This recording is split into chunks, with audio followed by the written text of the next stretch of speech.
Imagine stepping onto the streets of New York City in 1882. Gaslights flicker weakly in the distance, but something unprecedented illuminates Pearl Street. Electric bulbs cast their steady, brilliant glow into the night, the first commercial electric lighting system in America. The age of electricity has arrived, and with it a revolution that would transform not just our cities, but our understanding of consciousness itself. In an era when most people still lived by candlelight, electricity felt supernatural. It was invisible yet powerful, distant yet instantaneous. You could generate it in one place and use it miles away. This wasn't just technology, it was magic made manifest. Electricity demonstrations drew crowds who watched in wonder as sparks danced between electrodes and motors sprang to life without visible means of propulsion. Here was proof that invisible forces could produce tangible effects, a concept that would soon find its way into entirely different realms of human inquiry.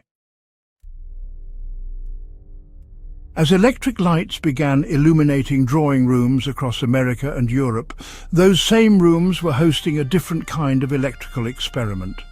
The late 19th century marked the golden age of psychical research, and it was no coincidence that this occurred alongside the electrical revolution. Scholars, scientists, and serious investigators began approaching paranormal phenomena with the same methodical rigor they applied to studying electricity. The Society for Psychical Research, founded in 1882, the same year as Edison's Pearl Street station, brought together Cambridge professors, Nobel laureates, and respected intellectuals to test mediums, investigate telepathy, and document psychic phenomena. The parallel was irresistible. If invisible electrical energy could power a light bulb across town, why couldn't invisible psychic energy connect minds across distances? The metaphor was more than poetic. It was a new framework for understanding consciousness itself. Perhaps no figure better embodied this intersection of cutting-edge technology and supernatural inquiry than Thomas Edison himself. The man who gave us the light bulb, phonograph, and motion picture camera also spent his later years attempting something far more ambitious, building a machine to communicate with the dead. Edison believed that if human consciousness was some form of energy, as electricity had taught people to think about invisible forces, then perhaps it could be detected, amplified, and communicated with using the right technological approach. His proposed spirit phone never materialized, but the attempt reveals how thoroughly electrical thinking had penetrated even the most scientifically minded individuals. Edison approached the problem with the same systematic methodology he applied to all his inventions. If consciousness operated according to natural laws, as electricity did, then it should be subject to technological manipulation and enhancement. Cultural historian James Burke observed how human understanding consistently operates through metaphors drawn from the dominant technologies of each era. During the Industrial Revolution, people conceived of the mind as a complex machine, with thoughts as gears and memories as stored mechanical energy. But electricity changed everything. Suddenly, the human nervous system wasn't just biological plumbing, it was an electrical network. The brain wasn't merely a mechanical calculator, it was an electrical generator. Thoughts weren't just mental machinery output, they were electrical impulses that could, at least in theory, be transmitted, received, and amplified. This metaphorical shift was, well, pretty profound.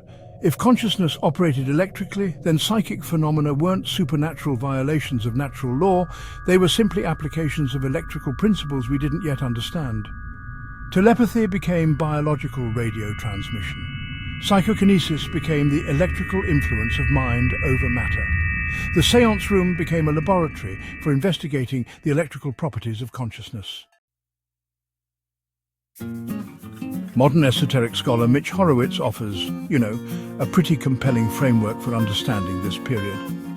Rather than simply dismissing 19th century psychical research as pre-scientific superstition, Horowitz argues that these investigators were actually engaged in what he calls a co-creative exploration of reality. The hypothesis that consciousness doesn't just passively observe the universe, but in fact actively participates in shaping it. The psychical researchers weren't just testing whether psychic phenomena existed. They were exploring whether human consciousness itself could influence the fundamental fabric of reality. If electricity could transform matter and energy according to human will, then, well, perhaps consciousness could exert similar transformative effects through mechanisms we were only beginning to understand. The electrical age had demonstrated that invisible forces could produce measurable effects. The question became, what other invisible forces might be operating in the universe, and how might human consciousness interact with them?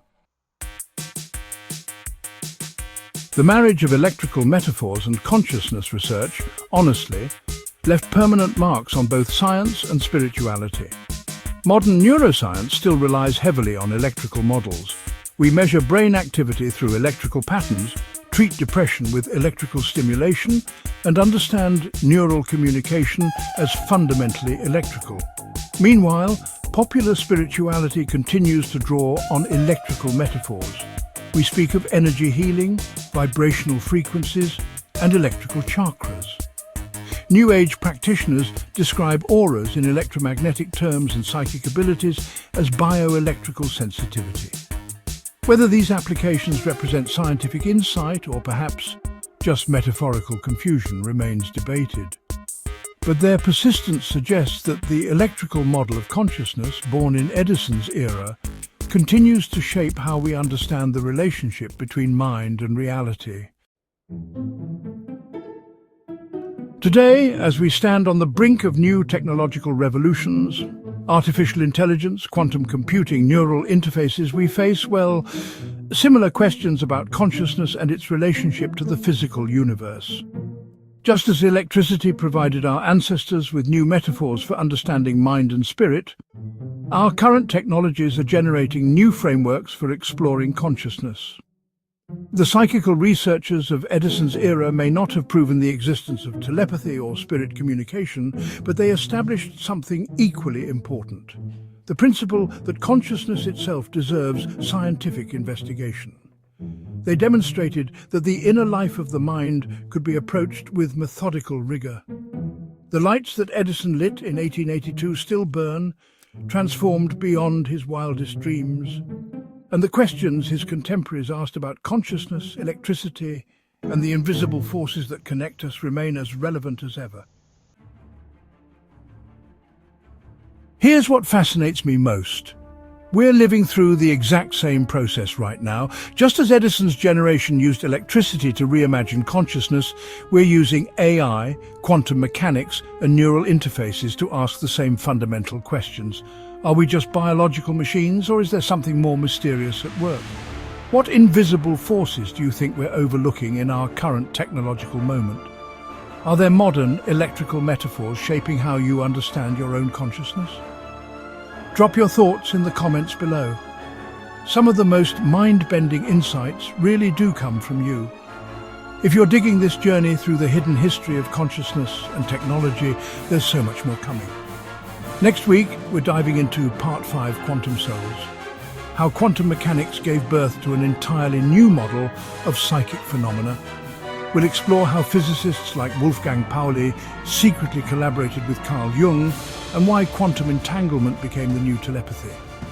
Hit that subscribe button so you don't miss it. And if this sparked something for you, share it with someone who loves diving deep into the weird intersections of science and spirit. These stories matter because they show us that the boundaries between technology and consciousness have always been more fluid than we imagine.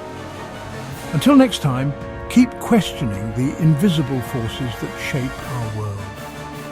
Sometimes, the most important discoveries happen when we're brave enough to investigate what seems impossible. This essay is part of an ongoing series exploring the hidden connections between technology, consciousness, and human potential throughout history.